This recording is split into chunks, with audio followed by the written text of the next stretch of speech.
Announcements ahead of time. Our next meeting is Tuesday, August 13th, which is our annual membership picnic, which will be at Centennial Park, Pavilion 1.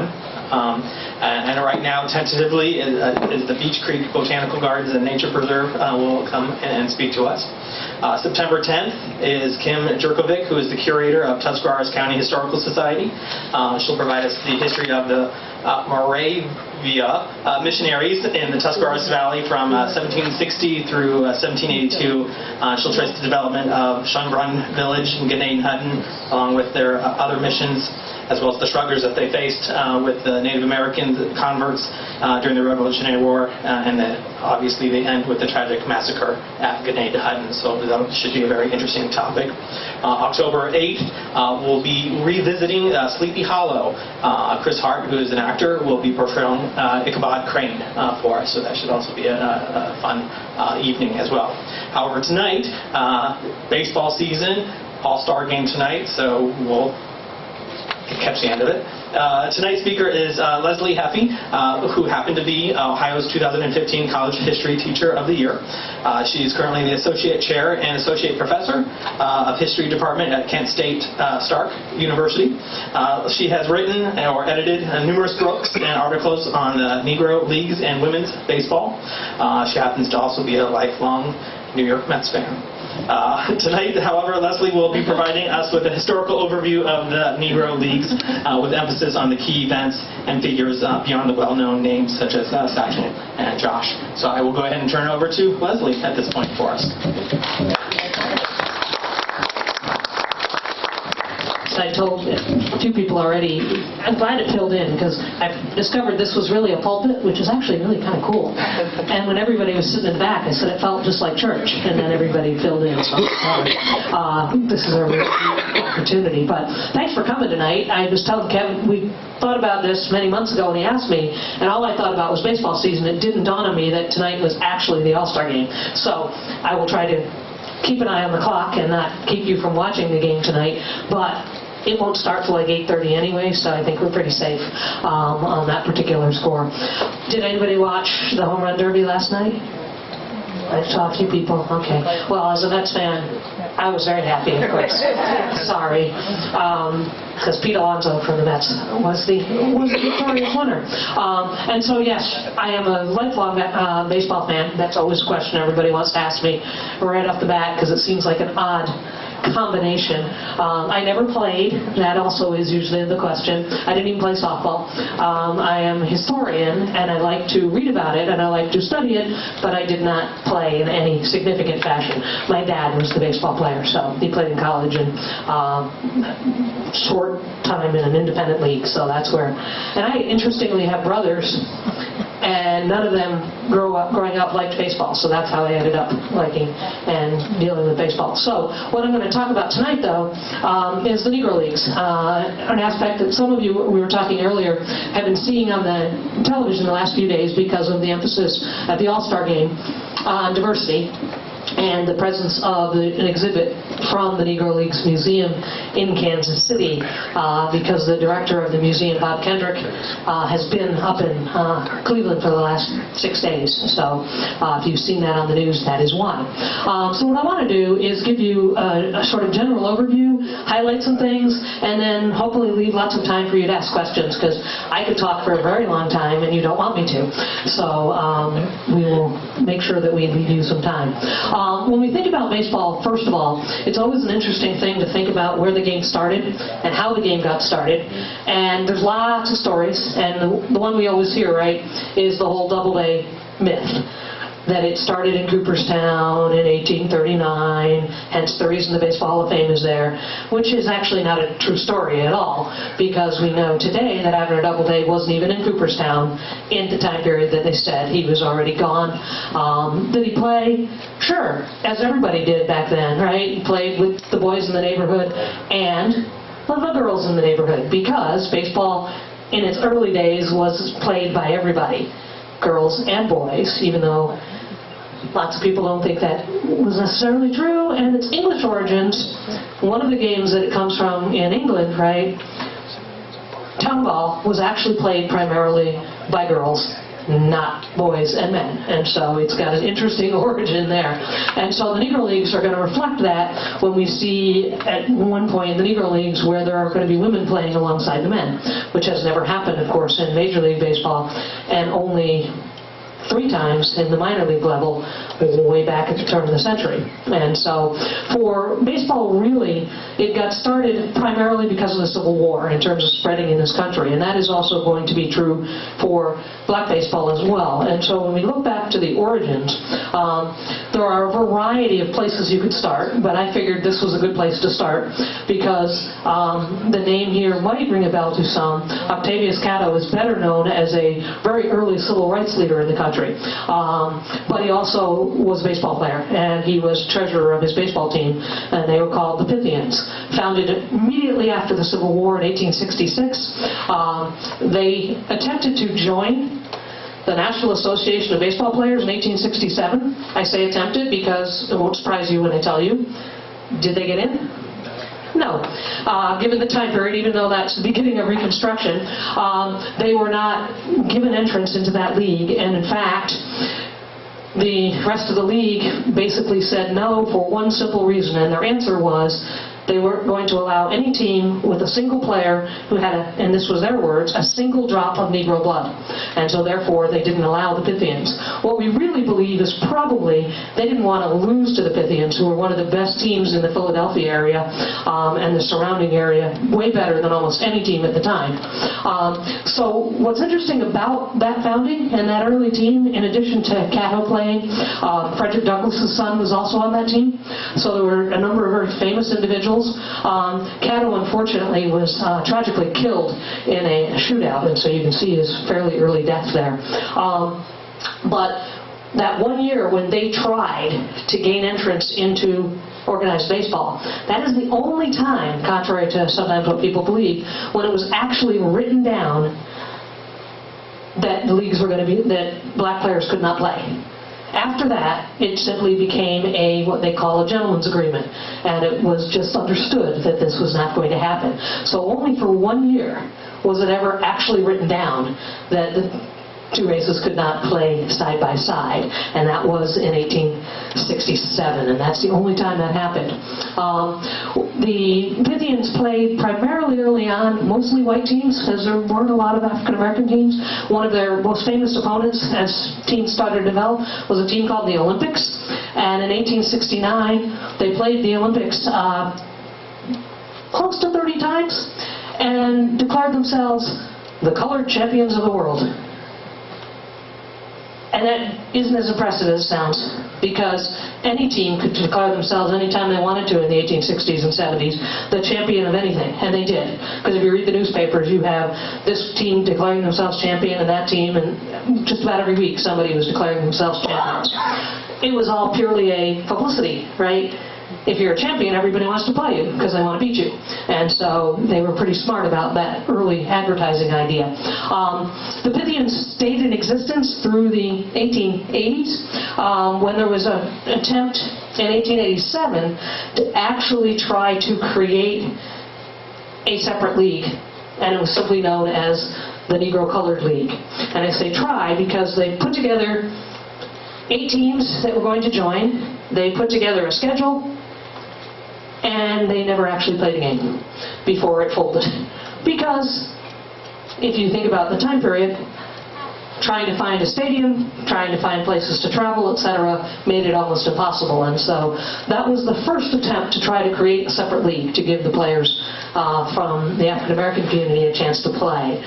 It didn't go anywhere. It won't be the last attempt. It's the first of 6 before we finally have a successful league. Almost 40 years. 33. This is why I'm a historian and not a mathematician. 1920. I'll let you figure out the math. 33 years later. So that will be the first time we see a league. And so this early history is filled with teams like the Pythians. They were social clubs. Their real goal was for the men to go out and play baseball, and for the ladies who belonged to the social clubs to throw them a party after the game. And so that was for white teams, black teams, didn't really matter. They all did the same kind of idea. And you know how they paid for the parties? Gentlemen, when you were out there on the field, if you used language that was deemed inappropriate. You had to pay a fine, and that was how they paid for their parties. And so sometimes they were encouraged to use language so you'd have a better party. And so that was sort of the nature of a lot of these early teams, was to be more baseball and social until you hit the 1880s. And that was true for white and black teams both. And so this is sort of your very early beginnings, just one example. I show you this picture for a very particular reason as well, because I always ask people, and students, particularly little kids, I like to ask them, who was the first African American to play in the major leagues? Jackie Robinson. And that's usually the answer I get. And I will tell students all the time, of course, that they can go home and tell their parents, and whatever book they read that in, that that is wrong, because it is not correct. Sometimes people will tell me a second answer. An Ohioan, actually, played in Toledo in 1884, and his name is Moses Fleetwood Walker. And he was generally believed, and still is generally believed by many, to be the first. I have to say he was a combined first, because his brother, and we'll talk about his brother in a second, played on the same exact team.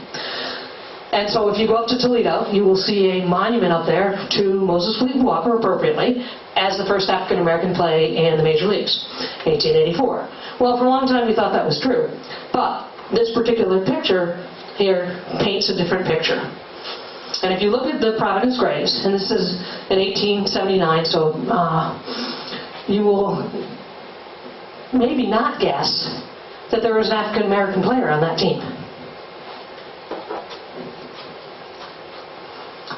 And it's always interesting to see people, because this tells you a lot about how we viewed race back in the 19th century in a very different way. Difficult to tell, but it's generally not who everybody expects.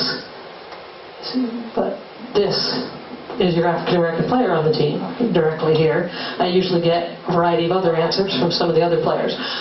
The gentleman playing for the Providence Graves, his name was William White, of all things. And he managed to pass because he was light-skinned. And so he was not discovered till about 4 or 5 years ago. He only played in one game, but he did play. And Providence and the Toledo teams were part of the American Association, which was a major league at the time, because we didn't have the American League, we only had the National League, and so that was a major league, and so that's where you get, so technically William White is our first African American to play in the major leagues. So now you can impress everybody with your additional knowledge about that particular idea. We figure that if William White has been found, there are others out there, certainly, who have also managed to work through the racial issues of the day and find their way to be able to play. And so William White is certainly not alone. Okay? This is our other two. Here is Moses Fleetwood Walker, and this is his brother, younger brother, Weldie Walker. They are from Gallipolis, or Gallipolis, I've heard it pronounced both ways, down in southern Ohio. Moses Fleetwood Walker, interesting guy. He was a catcher for the Toledo White Stockings at the time, and his brother was an outfielder. Walker was also a graduate of Oberlin and went on to law school at the University of Michigan in the 1870s, and so a rather unique character. Played on a number of teams, but his claim to fame is playing in the 1880s for the Toledo White Stockings. In his famous season of 1884, he hit in the 250s, which today is still, it's decent, right? But think about this. This is in the 1880s, a black catcher on a team where the pitchers are all white, making it much more difficult for him than it would be just in general. And of course catchers, regardless of their color, till the early 1890s only used as a glove what we would think of as a glove you'd wear because it was cold outside, and that was it. So he has his hands, you can see how he has them covered up. because he broke every single one of his fingers on his catching hand multiple times, plus had them split open multiple times, and still managed to hit in the 250s. So a very solid individual who gave up shortly after the season playing baseball and went back to Gallipolis and took over his father's barbershop. And so that's where he ended his career. He also wrote a book, though, called Our Home Colony. So if you're looking for something interesting to read. Unfortunately, it was not a very positive book because Walker wrote about his belief at that time that America was never going to get any better, nothing was ever going to change, and so they all just ought to go back, even though they had never been to Africa, they should go back because nothing was ever going to change. So it's a fascinating book, written in the 1880s. His brother Willie, of course, only played in 10 games, was clearly there not as a ball player, but simply to give Moses somebody to room with, somebody to travel with, that kind of thing. But they do qualify as our other two, the only three we know about prior to Jackie Robinson. Now, there will be another couple of attempts as we go along, and I'll just throw one out for you. Early in the 20th century, there was an attempt by the New York Giants to throw out an African-American player by pretending, and I'll tell you his name and you'll see what they were trying to do. His name was Jimmy Claxton, but he was advertised as Chief Tokohama. It almost worked, until the day he was supposed to play in his first game, and you looked out in the audience and you realized those were not Native American fans, those are African American fans. He was not Native American. So the Chief Tokohama idea was John McGraw did not work. So there were a number of attempts like that across the years, so very few successful. These were among the early successes to that idea. And so Ohio has a number of interesting claims when we think about the Negro Leagues and black baseball. This is another of Ohio's early claims, and a player that a lot of people don't know much about. He played in West Virginia, so on the Wheeling Baseball Club over there in 1887. That is his Hall of Fame plaque. His name was King Solomon White, better known as Saul White.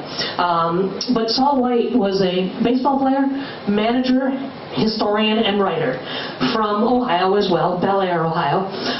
He actually was elected to the Baseball Hall of Fame in 2006, one of 35 Negro League players who have been elected to the Baseball Hall of Fame over the years.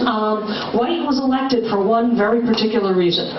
Okay? While he played and he managed, and he stood about this tall. He was shorter than I am. He was about 5'4", teeny little skinny guy, infielder. But his real claim to fame was he actually wrote a history of black baseball in this country in the 19th century. And it was published just after the turn of the century, the Colored History of Baseball. And because of that, we know stuff about the 19th century. If he had not written that book, we wouldn't have had a place to start in trying to figure out who some of these players were, teams were. And the reason he wrote the book was very simple. He said everybody at the time was saying that the reason African Americans and white players did not play together was because there were no blacks interested in playing, or there were no blacks good enough to play. And what he wanted to prove was that was not true.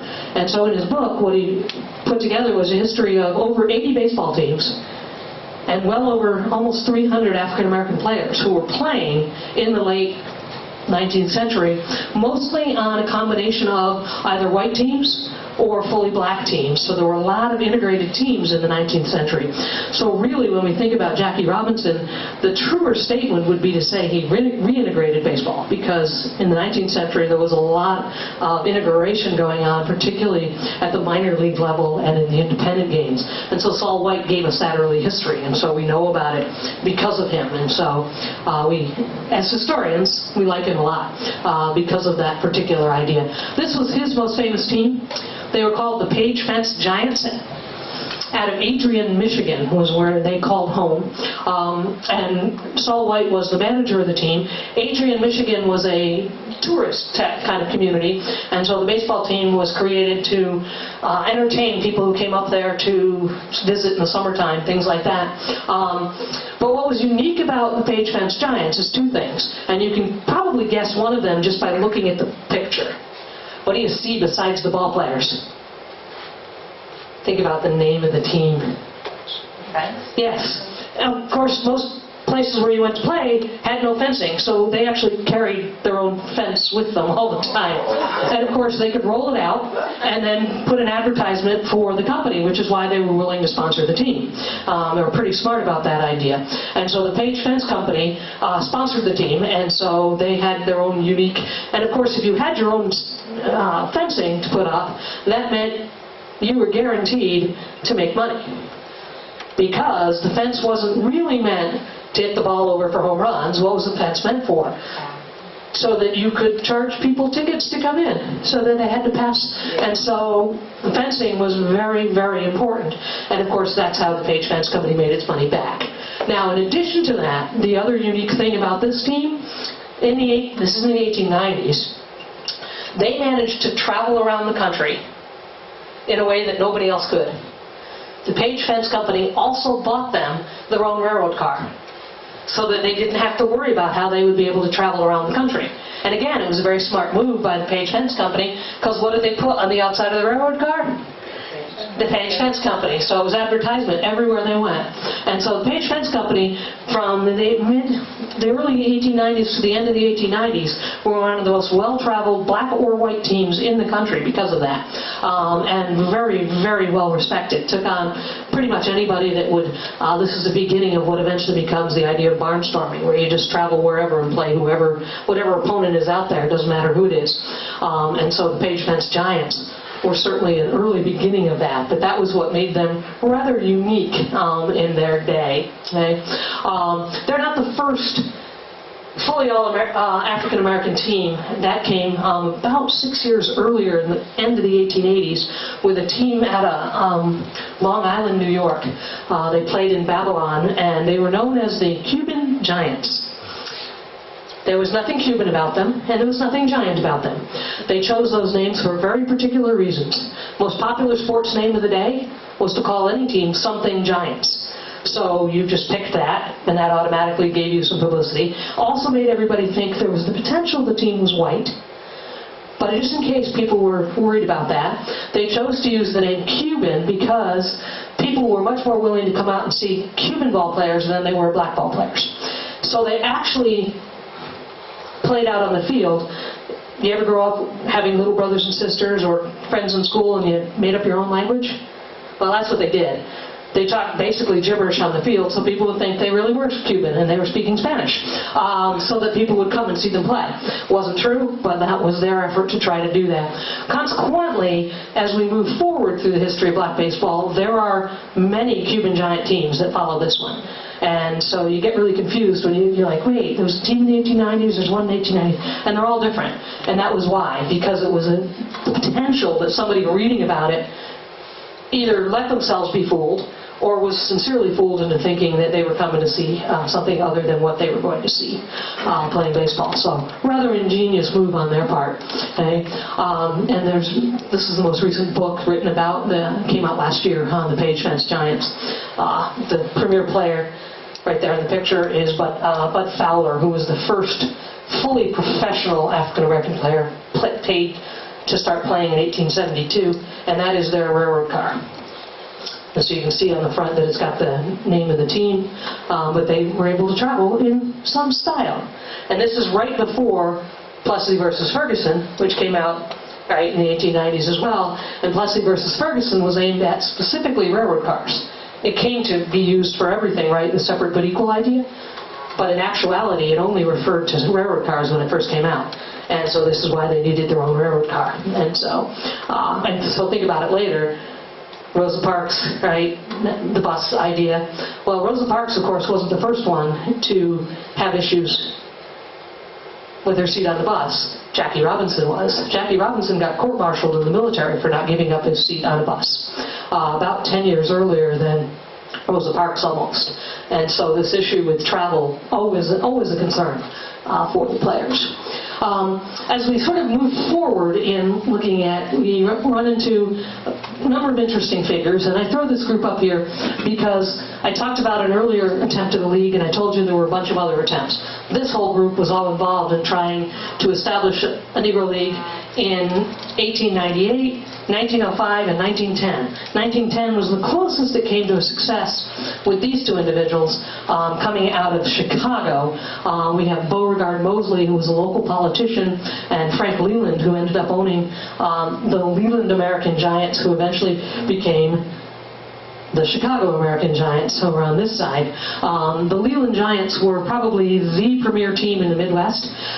They won every industrial league title in Chicago. In fact, it led to a fight between Frank Leland, the owner, and his manager and premier pitcher over the rights to the team. And it was interesting because the manager and premier pitcher of that team was Rube Foster. And Rube Foster becomes he's referred to as the father of the Negro Leagues. He is the one that starts the successful league by taking Frank Leland to court and taking over the team and the name and moving forward from that point. And so these early efforts are going to give us our first successful league in 1920. So we were talking earlier about next year being the 100th anniversary for women's suffrage. It's also the 100th anniversary of the start of the Negro Leagues as well. And so we will be celebrating that all over the country too. So I think I'm going to be a busy person next year. So they're our early group, and this is Rube Foster. Rube, interesting guy. Foster came out of Waco, Texas, and his father was a preacher. And so his father thought that baseball was not an actual profession, and he told him that he had no business trying to think he could make a living at a boys' game, and so he didn't want him to play. So Rube just said, fine, I'll leave, and he left and never went back to Texas to live. He moved from Texas to Philadelphia, and then from Philadelphia to Chicago, where he ended up staying for the most part. Ironically, Foster's brother, Willie, younger brother, also wanted to play baseball, and after Foster had to run away from home to play because his dad wouldn't let him, he told his brother Willie, you can't play baseball, it's not as good, it's not a profession. Willie didn't listen to him either, and the two of them are now in the Hall of Fame, one of the only brother combinations in the Hall of Fame. So Foster left, went to Philadelphia, and then went to Chicago, and over the course of his career, he figured out how to not only be a pitcher and a manager, but also an owner. And so, of course, in one person, you end up with all the things you need to run a league. Partly why it never worked before 1920, and partly why it worked in 1920. Foster had all of the pieces, so to speak, right? He knew how to run a team, he knew how to run a league, he knew all the... And he played, and he continued to play. He was a superb pitcher in his own right, one of the best managers certainly in the Negro Leagues, and certainly playing against white teams as well. The league started, you can probably guess where. There's a reason for the museum. So it started in Kansas City in 1920. The very first meeting was held at the Paseo YMCA, which is right across the street from where the Kansas City Museum is today. And they're hoping that on February 13th of next year, which is the actual date of that first meeting, to unveil the educational center that is now being constructed inside that old YMCA, because they've been restoring it for the last 20 years.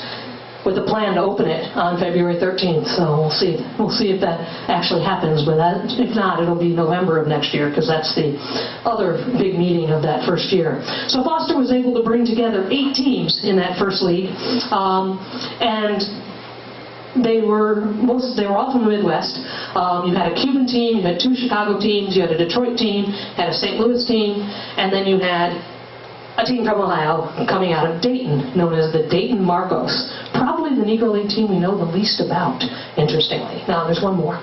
Akron had a team for 1 year, and we know almost nothing about them at all. They were called the Akron Black Tyrants, and we know very little about them. They were in the 1930s. But Foster was able to bring together 8 teams. If you wanted to join the league, you paid $500, and that was your franchise fee. A lot of money, even today, but certainly back in 1920. But that was what it took. And if you couldn't come up with the $500, you could come up with $250, and you could be an associate member. And then you got to still play against them, you just didn't get to be counted in the league standings. And so there were another 5 or 6 teams that were counted as associate teams when that league started in 1920. By 1923, the success of that first league led to the creation of a second league called the Eastern Colored League. And when you create a second league, you now look like Major League Baseball, right? Because by the 1920s, Major League Baseball had both the National League and the American League, and they had a World Series, right? That started in 1903. So the Negro Leagues, of course, start a second league, and what do? They start a World Series. And so in 1924, you have the first Negro League World Series, and this is the picture of the two teams that played. And the Kansas City Monarchs, Satchel Paige's team, ended up winning that in 5 games. It was a 9-game series, unlike Major League Baseball. And something else was a little different about the World Series. They didn't just play in the 2 cities of the teams, in this case Kansas City and Hilldale, Pennsylvania.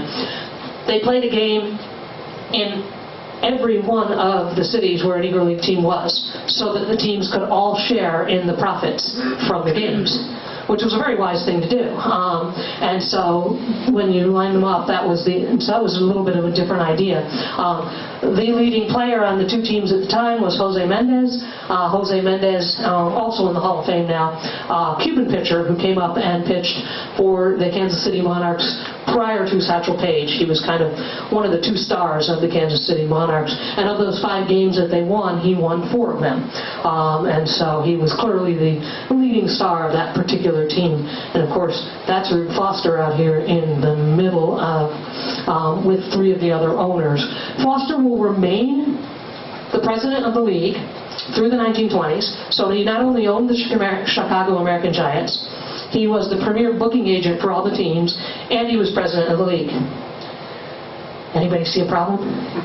Some of the other managers did, and some of the other owners did. They felt like there was a little bit of a conflict of interest there. So he got himself in a lot of conflict. And what was interesting about the Negro Leagues is they would get into these conflicts and yelling and screaming matches, not in person. So they wouldn't stand and yell and scream at you. They would yell and scream at one another in the newspaper. And so one of them would write something, and the next day somebody else would write, and they would write back and forth. So they did it in a cool way for us, because we can see all of this today. And he got yelled at, and he would yell right back at all of them. And he basically said, if it wasn't for me, you wouldn't have a league. And they said, yeah, but that doesn't mean that you're entitled to schedule all of the best games and all the best teams in Chicago on the weekends so you make the most money.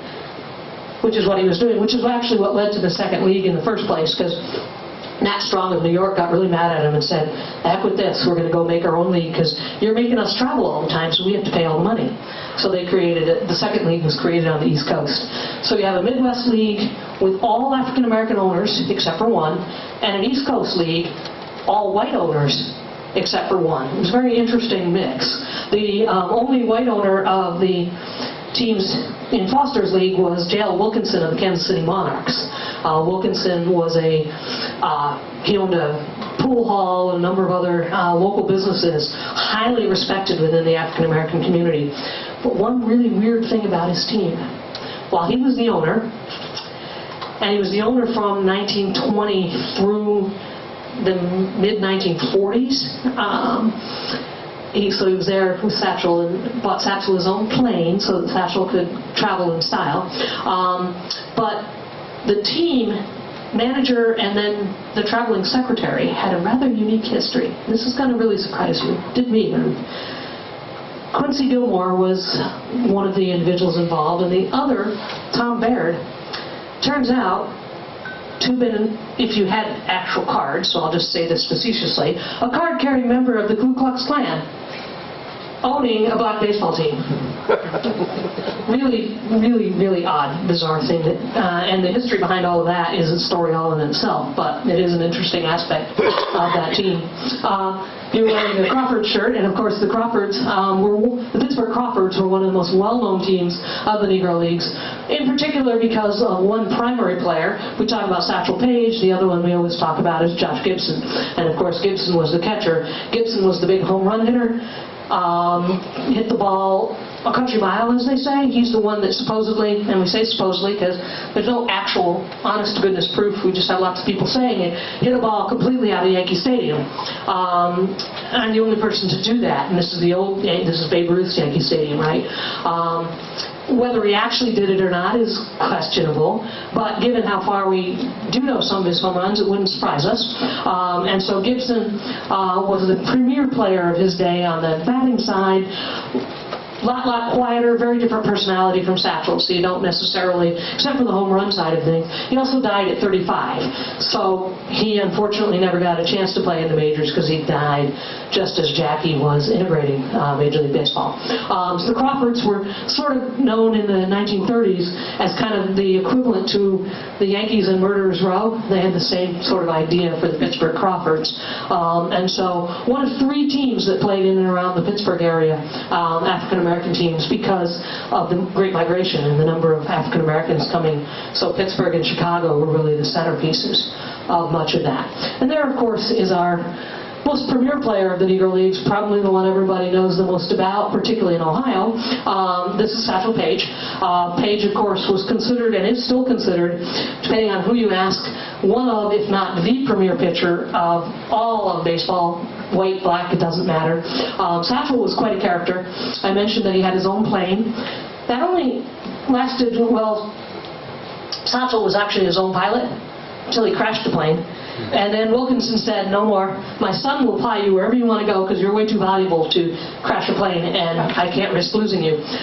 Because basically, if Satchel was pitching a game, you could guarantee that you were going to get an extra 3,000 or 4,000 fans, no matter where he was pitching.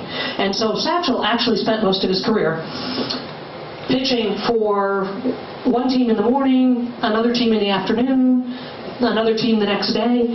Wilkinson basically, and this is really bizarre, rented Satchel out to any team that wanted to use him. So when you try to look up Satchel's record of wins and things like that, it's really not reflective of what he did because he rarely finished a game. Today we think about relievers coming in all the time and that's a fairly new idea. Well, not really. Because Satchel would usually pitch about 3 innings, maybe 4, and then he would leave. And Hilton Smith would come in and actually finish the game and usually get the wins, things like that. And so Satchel, interesting career. Satchel, of course, also loved, he was sort of the equivalent of Babe Ruth on the opposite side, right? Even though sometimes they refer to Josh Gibson as the Black Babe Ruth. In personality, that's who Satchel was like. And you can see from this pose, one of the things Satchel liked to do and was known for, because he was 6'4", 6'5", depending on, right? But he has a size 14 shoe. And so he had a huge windup purposely so that the batter couldn't see the ball. And all they could see was actually his foot from home plate. If you're looking at it, you wouldn't see, given where he puts his arm, you don't see the ball coming. Huge advantage to Satchel. Satchel loved to tell stories, and especially stories with his best friend Buck O'Neill. And his favorite one, most everybody has probably heard, right? Which is the one about Cool Papa Bell, who was the fastest player. Have you ever heard the story that Cool Papa Bell was so fast he could flip the light switch off and be under the covers before the lights went out? That was a story that they used to get back at Satchel, because Satchel was always playing jokes on everybody. And so they did this one day to Satchel and said, so Cool Papa Bell says, yeah, I can show you. Satchel doesn't believe him. What Satchel didn't know, and everybody else knew, was that these were the old light switches where you had to press with your fingers, right, and push it in. So there was a short in the light switch. So sure enough, he presses the button, jumps in the covers, pulls them up, and then the lights go out. Satchel wasn't lying when he said he saw him do it. He just didn't know the full story behind it. They later told him, but Satchel continued to tell that story. Satchel also named every one of his pitches. Right? We think about fastballs, curveballs, things like that today. Well, for Satchel, he had a drop ball, he had an old tom, he had a shuffle ball. He named it. He had 12 names for his pitches, and he would love to have you come up to bat, and he would tell you, "I'm going to throw you," and he'd tell you exactly what he's going to throw you and where he was going to throw it, and still strike you out.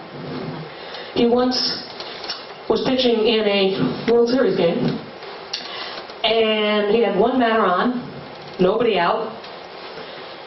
And he decides, and he tells his manager, that he's going to load the bases just so he can pitch to Josh Gibson, because he'd never had a chance to do that. And he said, I'm going to load the bases, and then I will strike Josh Gibson out on 3 pitches, which is exactly what he did. And Josh's bat never moved from his shoulder, even though Satchel told him, I'm throwing you a fastball. And the second one I'm going to throw you is going to be, it's going to be my b-ball, because it's going to be right where I want it to be. And the third one's going to be my knee ball, because that's where it's going to be. And Josh Gibson never moved his bat. So Satchel loved to entertain people that way. He also would have said to all of you, he did this on more than one occasion, I'm ready to strike out the side, so why don't you all sit down where you are on the field and I'll strike everybody out. And he did that more than once. Usually not in a serious game, but those are the kinds of things that Satchel was known for. By the 1930s, they added an all-star game, just like Major League Baseball, in the same year. And so it was called the East-West game. They played it in Comiskey Park.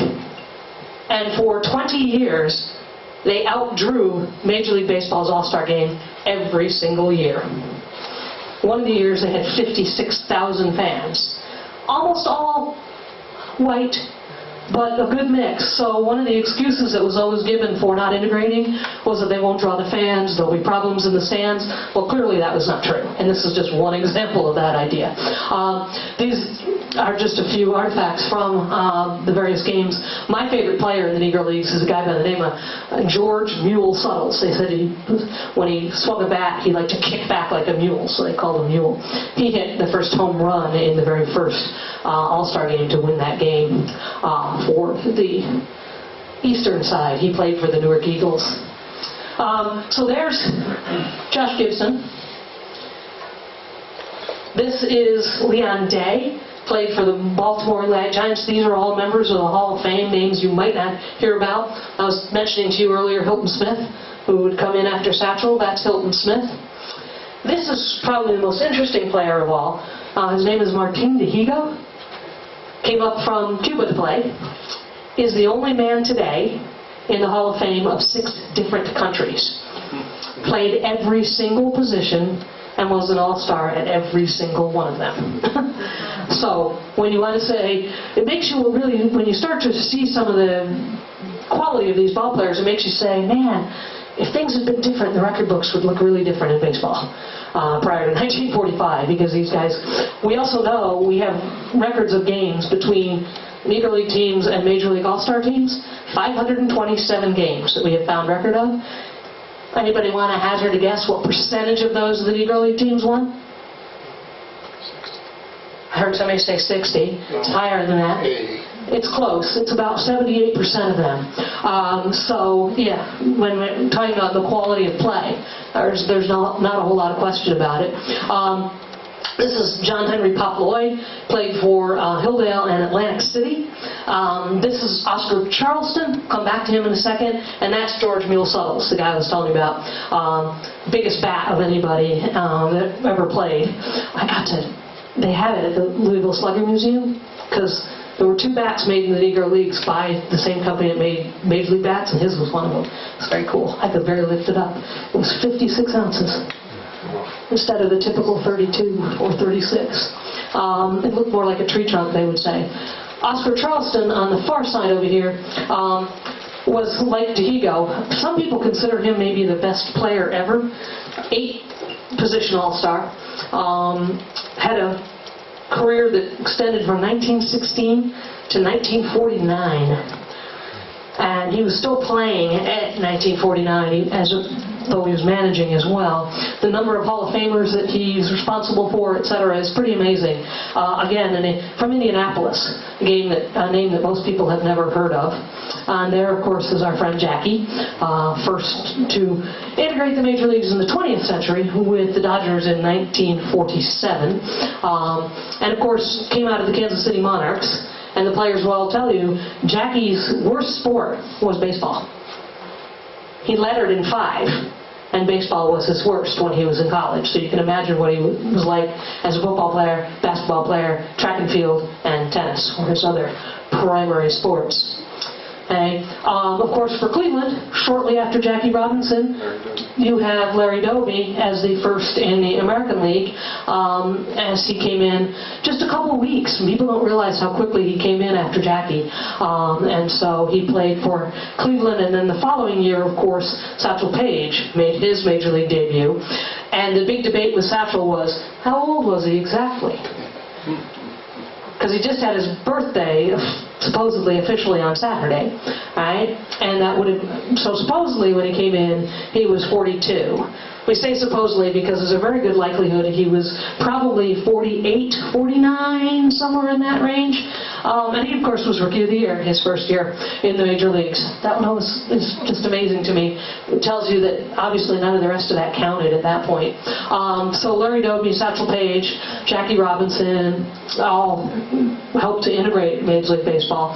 This is the last unique part of the whole thing I wanted to talk just a little bit about, because here you have something rather unique in that middle picture.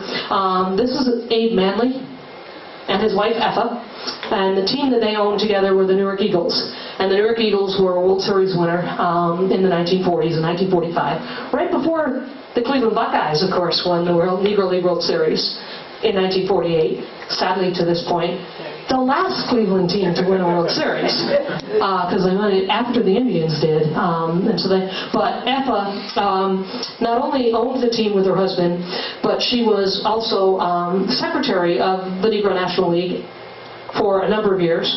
People didn't necessarily believe that, but we found all the contracts, and her name and her signatures on every one of those. And so she has a unique claim to fame today. She is the only woman who was elected to the Baseball Hall of Fame. So all of the men that have been elected, and Effa Manley as the owner of the Newark Eagles, for both her ownership, her management, secretarial, working for the league, and all the civil rights things that she did while she worked with the Newark Eagles. That led to the other aspect that is unique. Where I started, I said girls and boys played together. Well, here are the women who played in the 1950s. There were three of them: Toni Stone, Connie Morgan, and Mamie Johnson. Toni Stone was the first. Her real name was Marcenia Alberga, but in order to play, she decided she needed to sound more like a tomboy, so she chose to be Toni Stone. Her name has been in the paper the last few weeks, if you pay any attention to baseball stuff, because there's a Broadway play that just opened off-Broadway these last 2 weeks, and it's about Toni Stone and her career. It's really, really good. Mamie Johnson, you might also recognize her name, because a few years ago, if you follow baseball, when Monet Davis was the first young lady, African-American, to win a World Series game in the Little League, they talked about she'd been the first one since Mamie Johnson, and Mamie was still alive at that point, so they got to meet one another, which was really cool. Mamie just died 2 years ago. And then Connie Morgan, second baseman, out of Philadelphia, who was also a good basketball player. Toni Stone was an all-star when she played in the 1950s, so the question was always, did you bring them up just to be a publicity stunt, or could they actually play? They could actually play, and as I say, Toni Stone played in one of the All-Star games. They're not the only three women that played. They're the only three that played at the top level. If you go down into essentially sort of the, even though they didn't officially have minor leagues in the Negro Leagues, there were 7 other women that played. And there are 14 female owners of Negro League teams. Way more than you find on the Major League Baseball side. So rather a unique part, and those the 3 statues. I understand you've been to the Negro. Were you there since those statues have been put up? Because those are fairly recent. I was there last month. Okay, so then you've seen them there, because those were just put up 2 years ago, and so a unique piece. So I went, as I always do, longer than I intended, but I get excited and I just start talking and nobody stopped me. So I appreciate that, and I am more than happy to answer any question you might have for me. I always tell my students, if I don't know, I'll make up a good story. Just kidding. But no, I'm more than happy to answer any questions that anybody might have. If anybody has them, or everybody's like, no, we want to get out of here, it's time to go home. Okay, Yes, sir. I know the Crawfords and Homestead Gray. What's the third district area? Hilldale Daisies. The cool thing, so when the Crawfords and those guys played in the Pittsburgh area, in the Homestead area, right? Gus Greenlee, who was their owner, owned a bar and grill there, but he also built one of the only 3 African-American owned baseball stadiums in the entire country. It's called Greenlee Field. It's no longer there. But a few years ago, we were doing a lot of work to try to figure this out. And we figured out where the field was. We figured out the dimensions.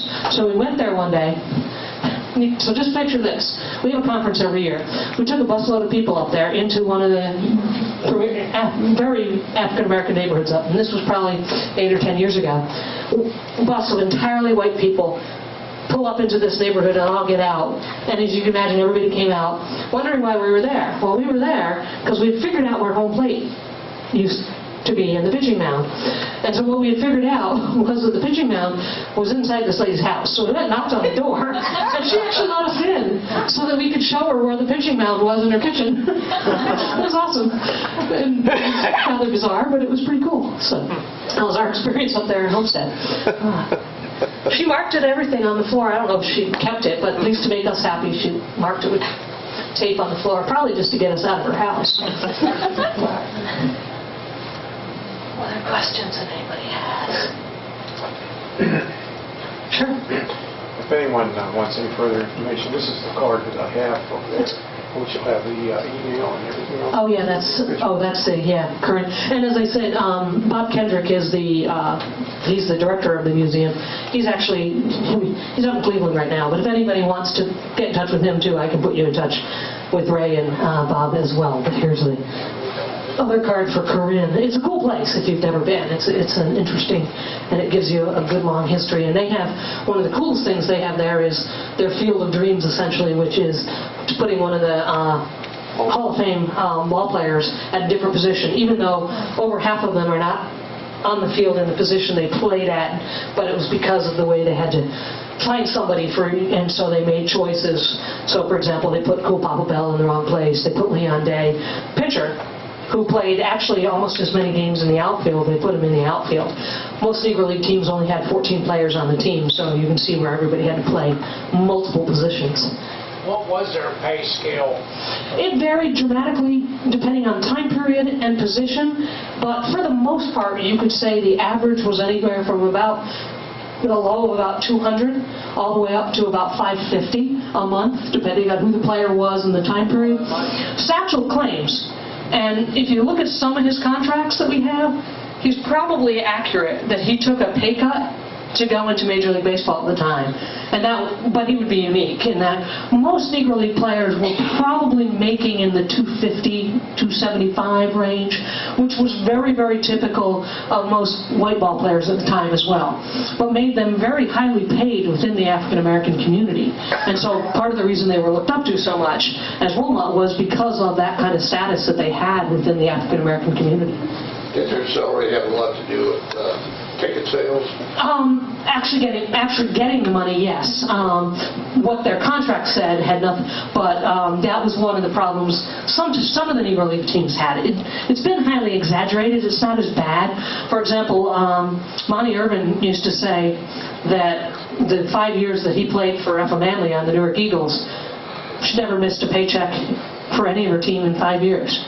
J.L. Wilkinson was the same way. So there were some that were able to, and mostly because they supplemented it with other businesses as well, but regardless, they were able to pay those contracts the way, but that was a problem. There was often what they called contract jumping, where players would just simply say, I can get paid over here and you didn't pay me, so I'm leaving.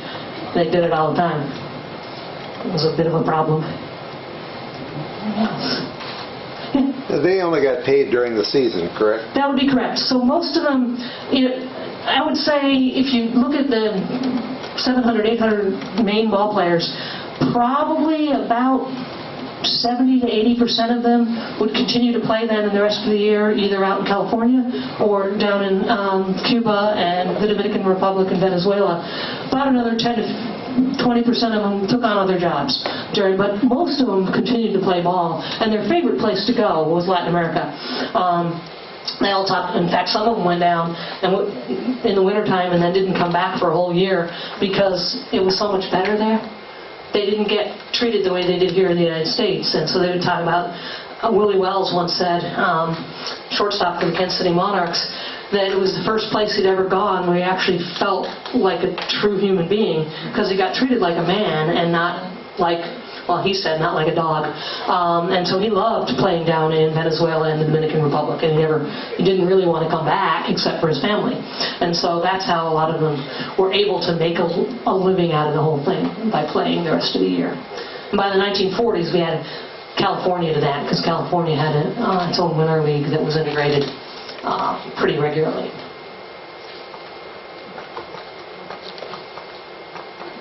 Well, Thank you, everybody. I appreciate your kind attention and good questions. This was fun. Now you can still get home to watch the Oscar game and root for whichever side. Well, if you're Indians fans, you're all going to be rooting for the American League, and I'll be rooting for the opposite side. So. Thank you. Well, not that the Mets are going to do anything, so I guess that would be a good question. Why? Please join us for refreshments, and if you didn't get home to watch the game, just take some with you. And we'll see you next month. And anybody who can come out on Saturday, besides the trolley from 10 to 2, there'll be Alan Freed movies over in the